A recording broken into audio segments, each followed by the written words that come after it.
Olá, irmãos. Hoje nós vamos dar início ao estudo da segunda epístola de Paulo a Timóteo. É uma carta pastoral. O apóstolo Paulo está na sua segunda prisão em Roma. Agora, uma prisão diferente daquela primeira, onde a acusação era dos próprios judeus. Agora, a acusação é muito mais grave. A acusação agora é de Roma contra Paulo, por conta do incêndio que aconteceu em Roma. E Paulo está sendo acusado de ser o mentor.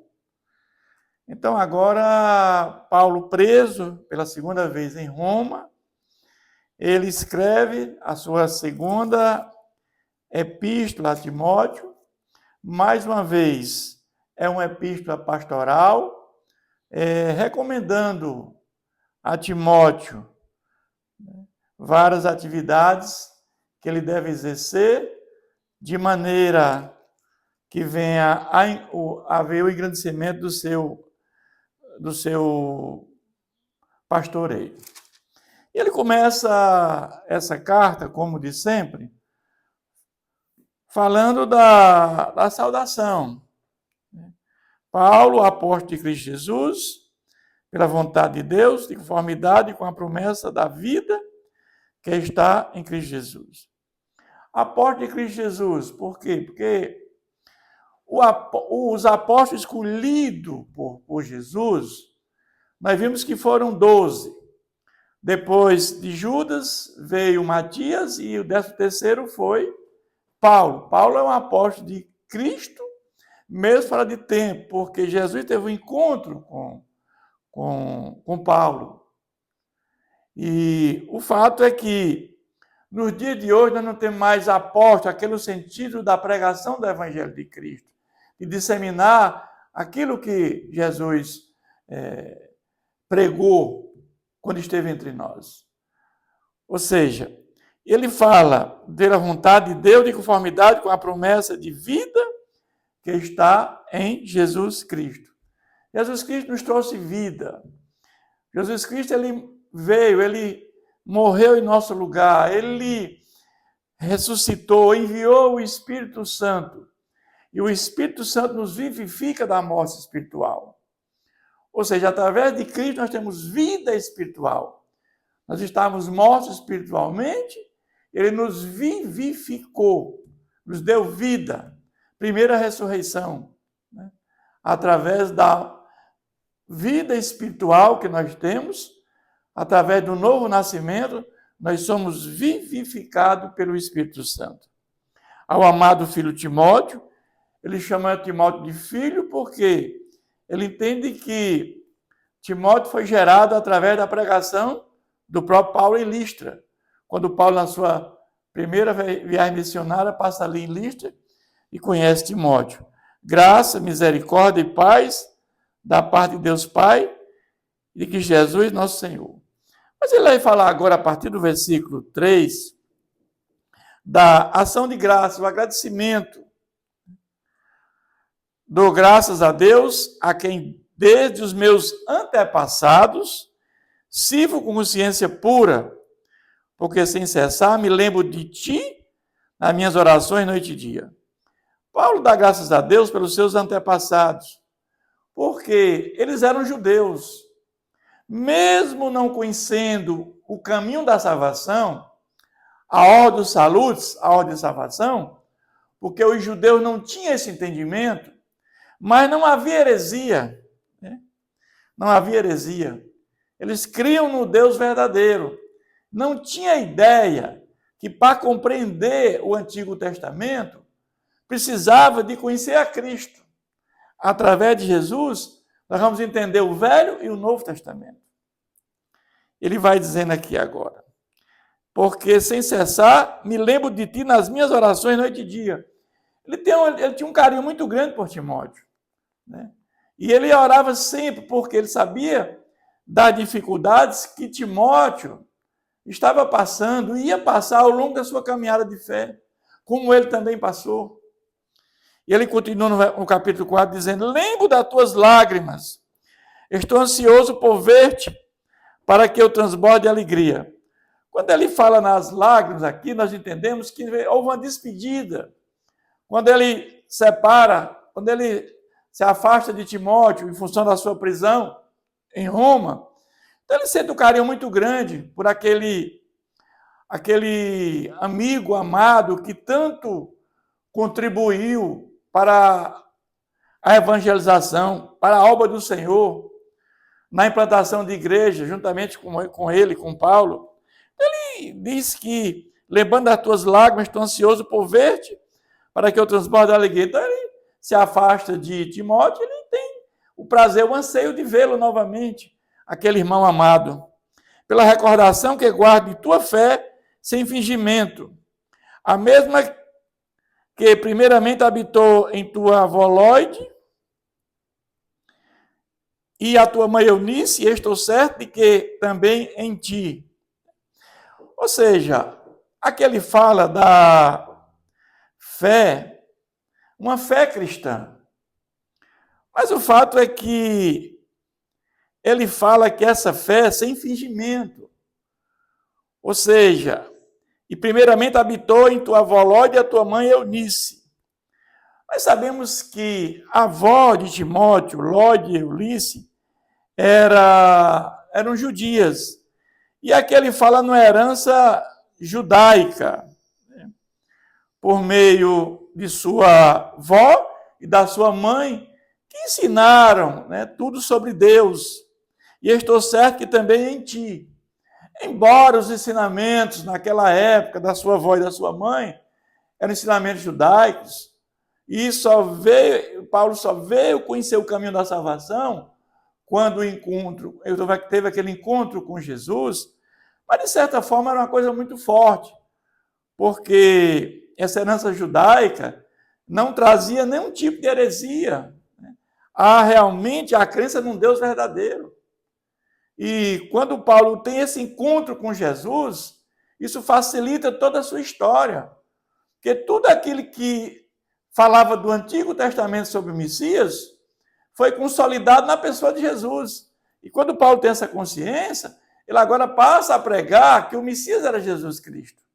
E a salvação se dá pela fé no Messias que veio na figura de Jesus. Mas ele vai, a partir agora do versículo 6, falar da prática do zelo, da firmeza e da fidelidade para com esse amado irmão.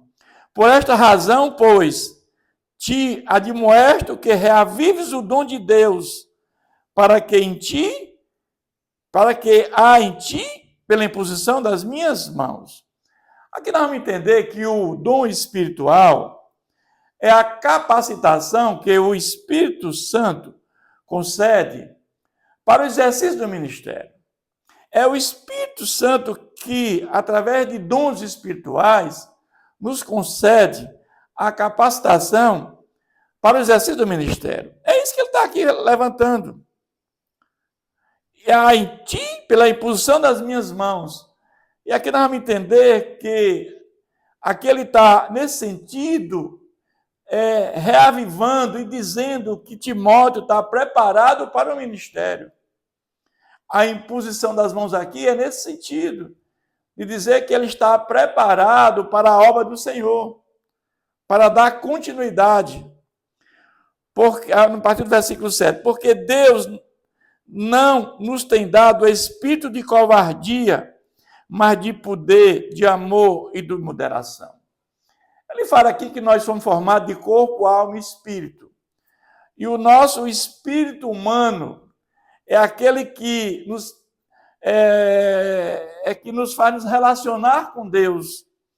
Ele fala que o nosso espírito não é de covardia, mas de poder, de amor e de moderação. Quando o nosso espírito humano recebe o Espírito Santo, é o Espírito de Deus que habita dentro de nós, que nos fortalece, nos revigora, nos dá força, nos dá que possamos poder amar o espírito de moderação. É isso que ele quer nos dizer aqui. Não te envergonhes, portanto, do testemunho de nosso Senhor, nem do seu encarcerado. E aqui é uma recomendação que ele faz ao amado Timóteo, dizendo que não te envergonhe do testemunho do nosso Senhor, do testemunho de Jesus, do sofrimento dele naquela cruz, porque Jesus morreu numa cruz que era destinado apenas a ladrões. Então ali não é motivo de vergonha, mas sim de glória, porque a cruz é a glória de Deus. É através da cruz, do sofrimento dele, que ele trouxe a graça salvadora como fundamento da nossa salvação. Se Jesus não morre naquela cruz, nós todos estávamos fadados à morte eterna. Através da graça salvadora, nós recebemos essa graça pela fé em Jesus Cristo. Quando nós cremos no sacrifício dele na cruz em nosso favor. Nem do seu encarcerado. Paulo está preso, a segunda prisão agora em Roma, por conta do Evangelho de Cristo, por conta da pregação do Evangelho de Cristo. Agora, notadamente aqui, nessa segunda prisão, ele está sendo acusado como cristão, como homem que pregou o Evangelho de Cristo, por uma coisa que ele não cometeu, que foi o incêndio de Roma, que muitos afirmam que foi o próprio Nério que mandou incendiar Roma, né, por objetivos pessoais, que sou eu. Pelo contrário, participa comigo dos sofrimentos a favor do Evangelho segundo o poder de Deus. Ou seja, participa comigo dos sofrimentos a favor do Evangelho. Ou seja, não temas, fica firme, porque esse sofrimento aqui é passageiro. Nós temos a certeza que um dia estaremos na glória com o Senhor Jesus. É isso que Paulo quer dizer aqui. Fica firme, que nos salvou e nos chamou com santa vocação, não segundo as nossas obras, mas conforme a sua própria determinação e a graça que nos foi dada em Cristo Jesus antes dos tempos eternos. O que é que Paulo quer dizer aqui? É que antes da fundação do mundo, antes dos tempos eternos, Deus já sabia aqueles que iam colocar a fé em Jesus Cristo. Aqueles que iam colocar a fé em Jesus iam perseverar até o fim. Mas tudo começa com a palavra de Deus. A palavra de Deus tem que ser pregada para que muitos venham ouvir essa palavra. Quando Jesus disse, como nos comissionou para fazer o ID, é nesse sentido que muitos têm que ouvir a palavra de Deus para que o Espírito Santo que Jesus enviou no dia de Pentecostes venha nos convencer do pecado. E uma vez que ele nos convence do pecado, a palavra ilumina a nossa mente, o Espírito Santo nos vivifica da morte espiritual. Nós somos regenerados, nós produzimos ali em nós um novo nascimento. O Espírito Santo faz isso conosco. E nós passamos a ser família de Deus. Nós passamos a ser agora adotados como co-herdeiros com Cristo Jesus. Ele diz agora, ainda nos tempos eternos, e manifestado agora pelo nascimento de nosso Senhor Jesus Cristo, o qual não só destruiu a morte, como trouxe à luz a vida e a mortalidade mediante o Evangelho. É isso que vai acontecer. Por quê? Porque Jesus Cristo veio, ele morreu no nosso lugar. Tudo isso só foi possível porque Jesus Cristo veio morrer no nosso lugar. Ele ressuscitou e mandou o Espírito Santo. Mas esse mesmo Jesus vai voltar um dia. Quando ele voltar, aqueles que perseveraram até o fim, aqueles que morreram em Cristo, ressuscitarão num corpo glorificado. E os que estiverem vivos serão transformados também num corpo glorificado e estarão com Jesus por toda a eternidade. E os que morreram sem Cristo, esses terão um sofrimento eterno no lago de fogo, que é a segunda morte. Ele vai dizer no versículo 11, para o qual eu fui designado pregador, apóstolo e mestre. Então nós vamos ver que Paulo, esse 13º apóstolo de Jesus Cristo, ele foi designado pelo próprio Jesus para ser pregador, para levar a mensagem salvífica de Jesus para judeus, gentios e reis. E designado como apóstolo e mestre, como homem que ensinava a palavra de Deus. e por isso estou sofrendo estas coisas. Todavia não me envergonho, porque sei em que tenho crido e estou certo de que Ele é poderoso para guardar o meu depósito até aquele dia. Paulo tem essa plena consciência desse encontro com Jesus. Assim que morremos, segue-se o juízo, há um juízo imediato. E nós entendemos que a nossa alma, ela, após a morte, ela vai entrar em gozo eterno, lá no altar de Deus, no paraíso. Paulo tinha essa consciência clara disso. E aqueles que morrem sem Cristo já vão estar em sofrimento também eterno. Mas diz que Ele é poderoso para guardar o meu depósito até aquele dia. Ele fala aqui do dia da volta do Senhor Jesus. Quando teremos um corpo glorificado, estaremos com Jesus no novo céu, na nova terra. Paulo, ele diz, Ele é poderoso para guardar o meu depósito até aquele dia. Mantenha o padrão das sãs palavras que de mim ouviste com fé e com o amor que está em Cristo Jesus. Então, aqui Paulo pede a esse pastor de Éfeso, ao irmão Timóteo, é que ele guarde o padrão das sãs palavras que de mim ouviste com fé. Ou seja, aquilo que ele foi gerado, né, por Paulo, aquela fé, aquelas palavras, o evangelho de Cristo que Paulo tanto pregou nas suas viagens missionárias, na implantação de igrejas, em que Timóteo acompanhou essas pregações, ele guarde com amor e com fé o que está em Cristo Jesus. Guarda o bom depósito mediante o Espírito Santo que habita em nós. Nós sabemos que o nosso corpo é morada do Espírito Santo. O nosso corpo é templo do Espírito Santo. Então, Paulo pede para guarda o evangelho, esse evangelho da paz, esse evangelho que traz, né, confiança, para que muitos venham a aceitar a obra regeneradora de Jesus Cristo. Ele vai agora, a partir do versículo 15, falar da situação do apóstolo preso, no caso ele está preso, e o procedimento de alguns dos seus colaboradores. Paulo vai aqui falar para Timóteo o que está acontecendo. Está ciente de que todos os da Ásia me abandonaram. Dentre eles cito Fígelo e Hermógenes. Ele está aqui num momento de situação difícil. Ele fala aqui de Fígelo e Hermógenes, talvez eram líderes da igreja e haviam se aliado aos opositores dele. Ele está aqui mostrando isso a Timóteo. Conceda ao Senhor misericórdia à casa de Onesíforo, porque muitas vezes me deu ânimo, nunca se envergonhou das minhas algemas.